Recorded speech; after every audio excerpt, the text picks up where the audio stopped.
بسم اللہ الرحمن الرحیم۔ ناظرین کرام السلام علیکم ورحمۃ اللہ وبرکاتہ۔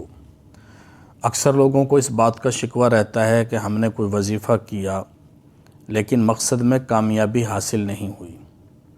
مقصد میں کامیابی حاصل نہ ہونے کی جو سب سے بڑی وجہ ہے وہ یہ ہے کہ ہم وظیفہ تو بعض مرتبہ پورے اہتمام سے کرتے ہیں، تعداد جو اس کی بتائی گئی ہے وہ تعداد بھی پوری کرتے ہیں، لیکن دو کام ہم نہیں کرتے۔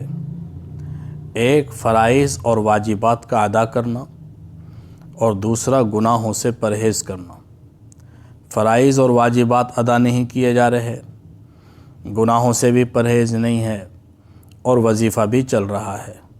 یاد رکھیں کہ اگر ساری زندگی وظائف میں گزار دی لیکن 5 وقت کی نماز کا اہتمام نہیں ہے، واجبات فرائض کا اہتمام نہیں ہے اور گناہوں سے بچنے کا اہتمام نہیں ہے تو وظیفہ اثر نہیں کرے گا۔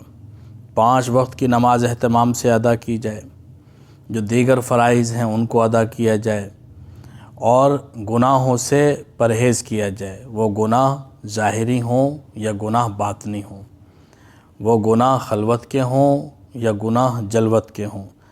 تو جب تک مکمل طور پر فرائض اور واجبات کا اہتمام نہیں ہوگا، گناہوں سے پرہیز نہیں ہوگا، تو جتنے مرضی وظائف کر لیے جائیں اس کا کوئی فائدہ حاصل نہیں ہوگا۔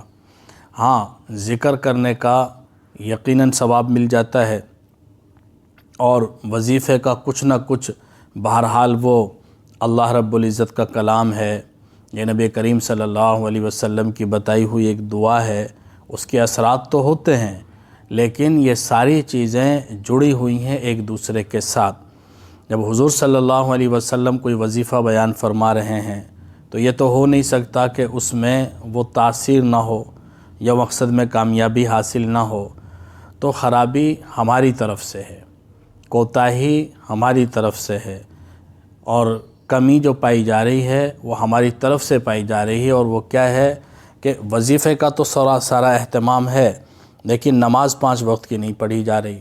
4 نمازیں پڑھ لیں، فجر کی نماز قضا ہو گئی، یا نمازیں پورے اہتمام کے ساتھ ادا نہیں کی جا رہی کہ فرائض ادا ہوئے اور آداب اور شرائط کے ساتھ ادا نہیں ہوئے۔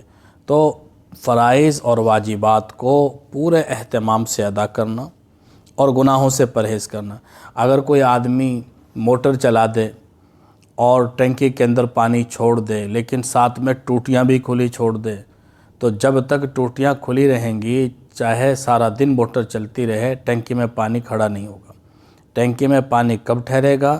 جب ٹوٹیاں بند کی جائیں گی۔ تو اگر ہم یہ چاہتے ہیں کہ ہمارے اچھے اعمال کا دل میں ایک نور پیدا ہو اور اس کی برکت سے ہماری دعائیں قبول ہوں، ہمارے وظائف میں تاثیر پیدا ہو، تو گناہوں سے بچنا پڑے گا۔ پھر ہمیں آنکھوں کی ٹوٹیاں، کانوں کی ٹوٹیاں، ہاتھوں کی ٹوٹیاں، زبان کی ٹوٹیاں یہ بند کرنی پڑیں گی کہ ایک طرف سے ایمان آتا رہے اور دوسرے راستے سے ایمان خارج ہوتا رہے، نکلتا رہے، تو یہ کامیابی حاصل نہیں ہوگی۔ اس لیے ہمیشہ وظائف ضرور کریں لیکن 100% گناہوں سے بچنا اور 100% فرائض اور واجبات کا ادا کرنا۔ اگر ہم یہ 3 کام کریں کہ نماز کا بھی اہتمام ہو، گناہوں سے بھی بچ رہے ہوں اور وظیفے کی جو پوری مقدار ہے جو بتائی گئی ہے تو اس کو پورا کریں گے تو انشاءاللہ العزیز مقصد میں 100% کامیابی حاصل ہوگی۔ اللہ تعالی ہمیں عمل کی توفیق نصیب فرمائے۔ وما علینا الا البلاغ۔